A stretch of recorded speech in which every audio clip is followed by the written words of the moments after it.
at 5:30, a plan to tackle the homelessness crisis in our community. The homeless population has increased by 41% in Louisville since 2018. The Coalition for the Homeless believes that it has created a sustainable solution to the problem.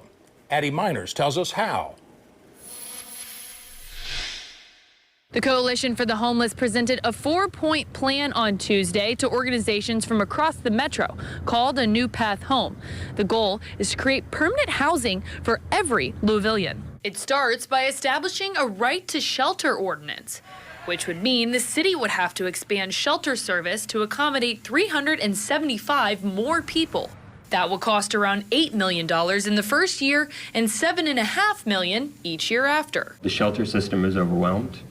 It's full every night, and it's underfunded. So for us to really address the issue of people sleeping on the street, we need to create more capacity. And create more affordable permanent housing. In January, Mayor Greenberg pledged to create 15,000 new affordable housing units in 4 years. To do that, the coalition says the city will need an additional $187 million to create 3,750 new units per year. New units can be created through commitments to build new affordable housing, converting unused buildings into affordable housing, and even lowering rents in existing units to make them affordable. Evictions are the leading cause of homelessness.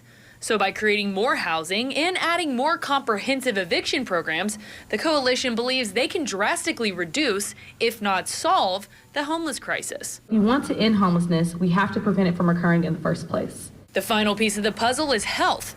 Over 59% of the homeless population in Louisville in 2022 reported having at least one disability. Our first recommendation is the creation of a minimum of 45 medical respite beds with service levels that will fit all people. The plan also hopes to add more all-around mental health services. Overall, the plan will need over $200 million in funding, which Catherine McGeaney says her team knows is a hefty price tag. We think that there are some existing fees or taxes that we can add to certain Airbnb properties or a non-owner occupied home, an increase in the deed tax or various other taxes. Addie Miners, WLKY News.